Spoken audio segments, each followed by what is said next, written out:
Bismillahir Rahmanir Rahim. Alhamdulillahi Rabbil Alameen. Wa salatu wa salam ala ashrafil anbiya wal mursaleen. Muhammadur Rasulullah sallallahu alayhi wa alihi wa sahbihi wa sallam. Tasliman kathiran kathira. Famabadu, my brothers and sisters, we have been talking about the issue uh,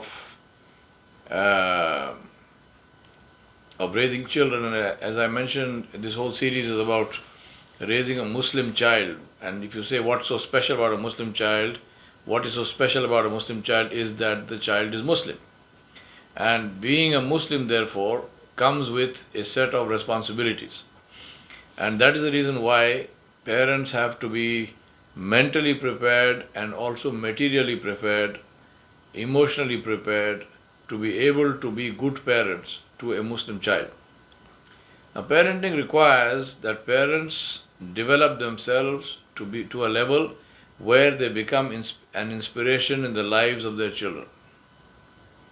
It requires us to face the fact that ignorant parents can only produce ignorant children. Parents who have no books in the house will not have children who are addicted to reading. Just go and check. I ask this question generally to parents and say, in the last 1 year, how many books did you read? I'm not saying how many did you write. How many did you read? Now you know the answer for it for yourself. Ask yourself if that is good enough. Parents whose conversation centers around the lives of other people, only gossip and ghiba and backbiting and slandering, cannot have children who speak about great ideas and dream of changing the world. Parents whose major life decisions are which dress to wear or which handbag to carry or things of that nature cannot guide children who are struggling with existential realities relating to their purpose in life. Cannot be done. My brothers and sisters, please understand parenting is a very serious matter.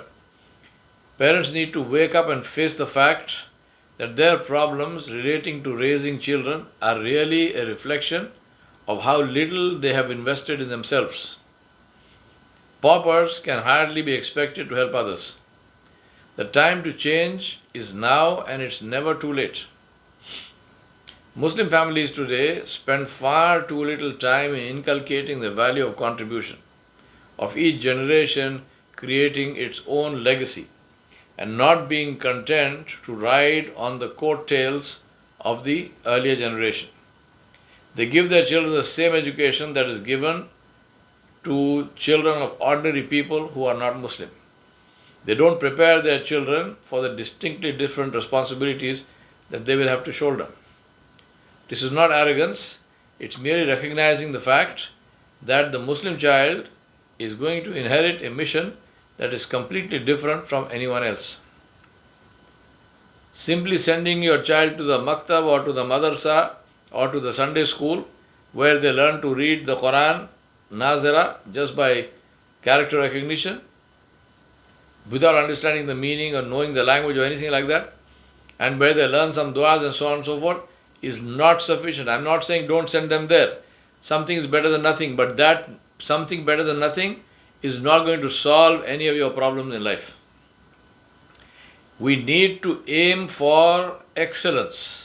That requires investment in your children.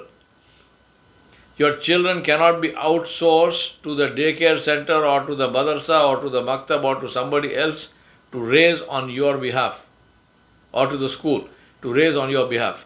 It is your child, and therefore you are responsible for raising that child, and you are responsible before Allah subhanahu wa ta'ala jalla jalaluhu. Muslims have been sent to give, not to take. So they must build a treasure house of faith and wisdom and compassion and courage and talents, because you can only give what you have. It is essential for Muslims, for us to understand the distinctly different responsibility that comes with such a mission for which we are answerable to Allah subhanahu wa ta'ala. Parents often equate expense with quality. They give their children the most expensive education, which often insulates them from the realities of life, and they never learn to fight real battles. Most such schools are very keen for the child to feel good and bend over backwards to make the child feel happy. Almost everything goes. Air conditioned classrooms, this, that, what not. Parents love it, children obviously love it, but in the process, the children learn nothing about life. Parents set no boundaries. The school teaches no boundaries. And children grow up with the feeling that as long as they are happy, they can do whatever they like. Nothing is more destructive for the child than this attitude. I went to one of the best schools in the country, the Hyderabad Public School. I say the best schools, but my wife objects, so I will say one of the best schools. But it was not a school where you could just do whatever you liked. There were boundaries, we were taught manners, we were taught how to do things, and if we didn't do them according to how we were taught, there was a price to pay. In the boarding, our rooms would be examined. In the morning, they would be randomly. The rooms would be examined, and they would come and see if we had made our bed. They would come and see if our shoes had been polished and put away properly in the place where the shoes were to be kept. They would just see the neatness of the room. If things are just piled up somewhere, or if clothes and so on are ironed and put away, all of this we had to do.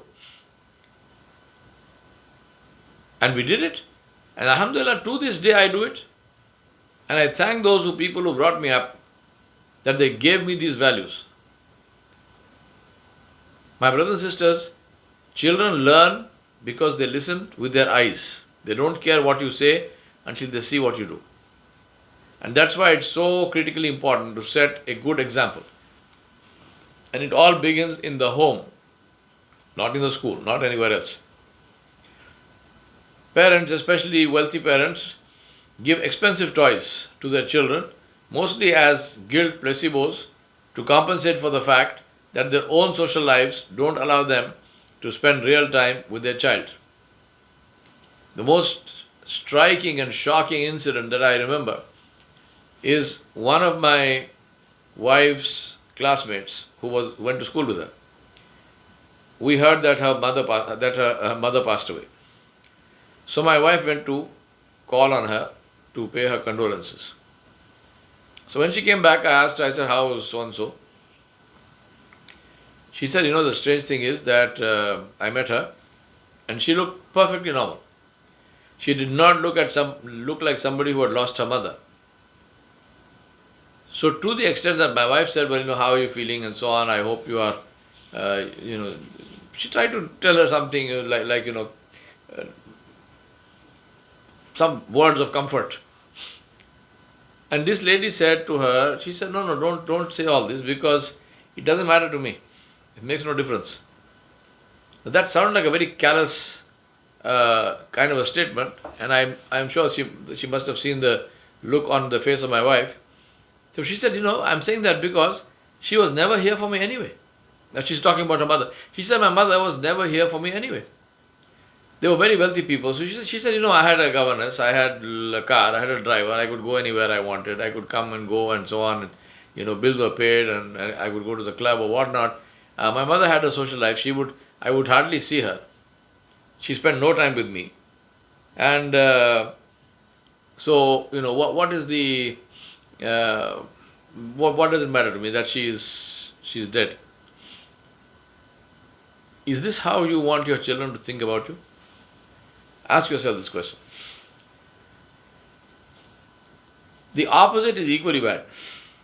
For example, if you are one of those mothers, and generally it's the women who do this, men are too busy outside the house with their careers and jobs. But if you are one of those mothers who literally sort of spoon feeds the child, and the child is now 20 years old, but still, you make hot parathas for the child, and you make hot food, and you bring it and give it, and the child comes when he wants and does what he wants. And I've seen cases where children, literally, where we used to live, there was this mother who would go to the gate and wait for the school bus. And as school as they had two daughters. As soon as the daughters got out of the bus, they would come to the mother, they would remove their backpacks and dump them on the street. And then, as this mother would pick up, and she's walking behind these girls, and as they're walking to the house, sometimes one of them would kick off her shoes, one of them would do something, and this poor woman would be picking up things after them. She never once told them, "Don't do this. Do the right thing. Pick up things, take them inside." Nothing. No discipline. Now imagine what kind of raising that is, what kind of upbringing. Mercifully, they were not Muslim, but I'm saying that this is the kind of raising and upbringing that creates the monsters we see in the world. If you do not spend time, if you only throw money at children, the children learn to define human value in terms of material worth. The best kids are those who have the best toys and momentary entertainment. TV, gadgets, iPads, iPhones, whatnot are given as substitutes for mothering and fathering, and parents proudly tell you how their little 2-year-old can do wonders with the iPhone or the iPad. They don't ask what the maker of iPad, Steve Jobs, said about his product and his children. I quote from, I will give you in this in the description of this video, I will give you the link to the article. I quote from this article. It says Jobs seems to have set the bar in Silicon Valley for entrepreneurs, encouraging their kids to be creative by limiting access to the consumer tech products they hawk to the public. In an article in the Sunday New York Times titled "Steve Jobs was a low-tech parent," reporter Nick Bilton found a growing trend among the California Silicon Valley tech set to limit children's technology use.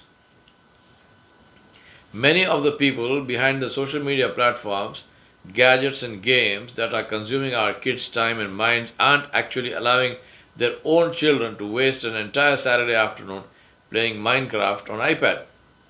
Chris Anderson, former editor of Wired magazine, chief executive of 3D robotics, and father of 5, emphasized that he and other tech colleagues are limiting technology in the home.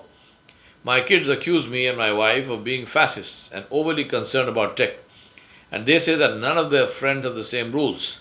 That's because we have seen the dangers of technology firsthand. I have seen it in myself.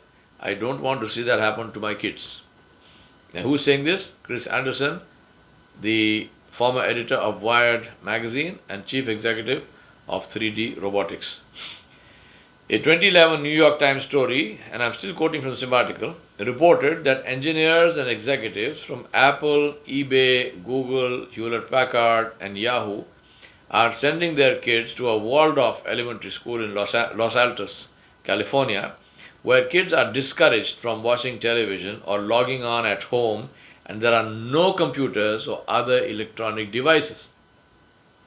We have schools which are the opposite. They say we give every child an iPad. Here is Waldorf, which is a very high class and a very high end school, which says we do not give them no electronics. The Times found that Alan Eagle, who works in executive communications at Google and has a degree in computer science from Dartmouth, has a 5th grader at Waldorf and does not know how to use Google. The goal of a tech-free childhood is to make sure that hands-on creativity, expressive movement, and person-to-person interaction in kids is not stifled by escape into the netherworld of foreign screens. Waldorf believes that their students are gaining math, patterning, and problem-solving skills by knitting socks. They also suggest that learning fractions is best accomplished by learning about halves and quarters by cutting up food. Most modern executives think that they are doing the right thing to prepare their children to compete in a tech-savvy world by filling their homes with all kinds of the newest gadgets and screens and apps. But as an artist and as the greatest entrepreneur in history, Steve Jobs wanted his kids to be able to accomplish physical tasks like actually being able to make dinner rather than lead a sedentary childhood dominated by iPads, iWatches, and iPhones. Another end of quote. Another quote from the wonderful article: New York Times, Steve Jobs, Apple, was a low-tech parent. Alex Constantinople, the chief executive of the Outcast Agency, a tech-focused communications and marketing firm, said her youngest son, who is 5, is never allowed to use gadgets during the week, and her older children, 10 to 13, are allowed only 30 minutes a day on school nights. Evan Williams, a founder of Blogger, Twitter, and Medium, and his wife Sarah Williams, said that in lieu of iPads, the two young boys have hundreds of books, yes, physical ones, paper books, that they can pick up and read anytime. So do tech moms and dads determine the proper boundary for their children? In general, it is set by age. You say, how do they determine the boundary? Article says it's set by age. Children under 10 seem to be the most susceptible to becoming addicted, and so their parents draw the line at not allowing any gadgets during the week. On weekends, there are limits of 30 minutes to 2 hours on iPad and smartphone use. And 10 to 14-year-olds are allowed to use computers on school nights, but only for homework. We have a strict no screen time during the week rule for our kids, said Leslie Gold, founder and chief executive of the Sutherland Gold Group, a tech media relations and analytics company. But you have to make allowances as they get older and need a computer for school. Some parents also forbid teenagers from using social networks, except for services like Snapchat, which deletes messages after they have been sent. This way, they don't have to worry about saying something online that will haunt them later in life, one executive told me. Although some non-tech parents I know give smartphones to children as young as 8, many who work in tech wait until their child is at least 14. While these teenagers can make calls and text, they are not given a data plan until 16. But there is one rule that is universal among the tech parents I polled. This is rule number 1. There are no screens in the bedroom, period, ever, Mr. Anderson said. End of quote. Just ask yourself, what do these very smart people who build the stuff and have become billionaires on that basis know about it that you and I don't? And if it is indeed as good as I've been telling myself it is, then why don't they allow their children to touch it until they are teenagers? So is your little 2-year-old with his iPad smart, or are you dumb? So what must you do now? Take away the screens and give them books. Don't worry if they scream and moan and groan for a while. They will learn the joy of reading, and then doors will open for them without the harm of the screens. Let me ask you a question. How many kids do you have? Do you have kids or children? Because goats have kids, not people. People have children. I've said this before, I'm saying it again. So stop calling them kids and stop treating them like kids. They are children, not little goats. This is not a game of semantics. It illustrates the attitude that most parents have towards their children. They think that their duty as parents is restricted to feeding and clothing them and keeping their children dry and warm. That is what you do with little goats, not with little humans. Little humans need a whole lot more in terms of inspiration, understanding, ethics, values, emotional comfort, mental challenge, and spiritual fulfillment. We have reached a state today where it is only momentary pleasure that seems important to us, not even physical well-being. We need to remember that we are not only bodies, neither are our children. We also have qulub, the qalb, which is the combination of the intellect and the emotion, the mind plus heart, and arwah, we have our souls, which also need food and care and exercise. Otherwise, like the body, they get sick and they atrophy and they decay and they die, often before the body. But like prolonged near starvation deadens hunger pangs to the extent that the body no longer gives out danger signals of its impending demise, our qulub and arwah, our qalb, our hearts and our souls have reached a stage where we are no longer aware that we even have them. Just think about this. If I ask you a question and say, tell me what's in your heart just now, I bet you can't say it. If I ask you what's in your pocket, maybe you can say that. But if I say what's in your heart, what does that mean? What a terrible tragedy it is. And it is these soulless, mindless parents, heartless parents, which are inflicted on their poor, unsuspecting, helpless children. The result is painfully visible all around us.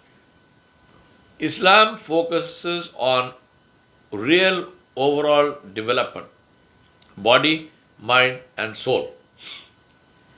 Something that we need desperately in order to succeed. Most wealthy parents, now think about the heart. We always thought the earlier thinking was that the heart is only a pump to pump blood. But the hadith of Muhammad, he said the heart is something which is, if it is corrupted, the whole body is corrupted. If it is good, the whole body is good. Right? Now, what's the difference? Today, even medically, they have found that the heart has neurons, the heart has memory, the heart has feeling, the heart is a basis of decision making. It's not just an inert pump that pumps blood. Now, if this heart is dead, has no feeling, no emotion, the heart is full of fears, the heart is full of all kinds of negativity and toxicity, what do you think happens to the body? What do you think happens to that person as a human being? Today, mental illness is at the level of an epidemic. It is a serious thing. Mental illness you can't say, snap out of it. No. People who have depression, people who have ADHD, people who have OCD, people who have all kinds of schizophrenia, people who have bipolar, there are so many kinds of mental illnesses are rampant in society. And the big reason for that is because there is very little, if at all, any focus on the development of anything other than the body. We only think body, we only think material, we only think food and exercise and the external appearance of the body, nothing else. But we are not just this stuff which you can see here. We are a whole lot more. And that has equal demands, if not more. So most wealthy parents, they tried their best to insulate children from poverty, from hardship, from hunger, and the lack of resources, not realizing that they are protecting them from being exposed to the power of drive and ambition and courage, and focus to bring to achieve big, ambitious, and scary goals. They build walls between their children and the people who they must deal with after they leave the school. People who will one day work with them and share their lives and decide their fate. People who need to be inspired and led and cared for and supported, and therefore people who must be understood, not simply in order to do good and be charitable, but because the success of their mission, success of the mission of your child, and their lives depend on the development of these people, the great multitude. The fond parents forget or ignore the fact that one day the time will come for their soft little mollycoddled pussycat to enter the jungle of the real world without any of the tools it needs to survive, much less to lead others. I know of schools, for example, in Doon School in Dehradun, they have a system where the students who invariably come from, within quotes, upper class families, wealthy parents and so on, wealthy, powerful, big leaders, industrialists, businessmen, so on and so forth. Those children, they teach the children of the staff of the school. They teach the children of the servants of the school. So the gardener's children, the driver's children, and the cook's children, and so on and so forth. These children are taught by the students of Doon School. Now, why do they do that? First of all, because to teach something is the best way to learn that. So these children are there also practicing their own homework and so on. Secondly, it puts them in touch with the, within quotes, real world, with the vast majority of people in the world. In my school, in HPS, in Hyderabad Public School, we used to do the same thing. We also went and we used to plant our own food. We grew our own rice. I have plowed rice fields behind bullocks. I have walked in that mud behind the bullock. And you learn the fact that if you don't tie the tail of the bullock to its leg, when it flicks its tail, you will get a slap in the face with a tail that is soaked in urine. You learn these things the hard way. We used to do that. I know in Gordonston, for example, the wonderful school in Scotland, where Prince Charles went to that school. He didn't like it very much, but the British royal family are the patrons of that school. Gordonston has a program where, for I think if I'm not mistaken, one whole semester, so about 3 months, those children spend time in a third world country in some village helping to build something or do something in their village. So they will go there, they will build a school there, they will build a, depending on what is required, and they live in that village and they work with those people there, and they spend a whole semester doing that.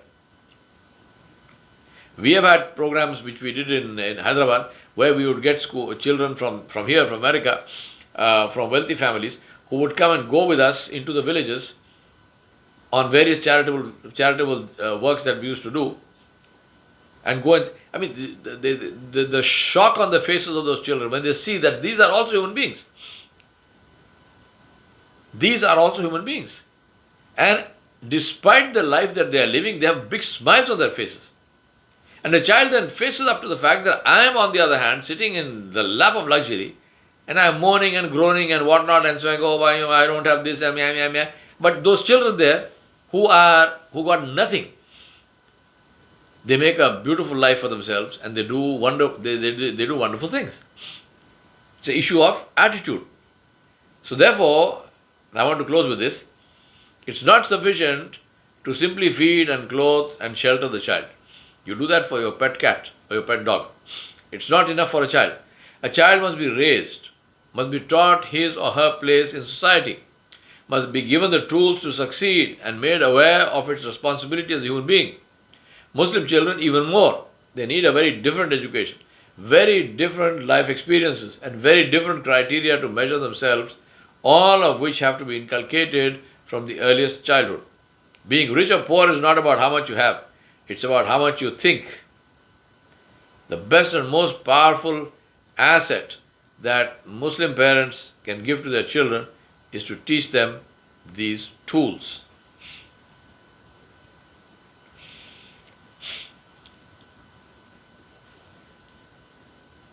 A good way to understand this, just to wrap up, is to see how child prodigies are brought up. Children who are geniuses. They are not given the same education as everyone else.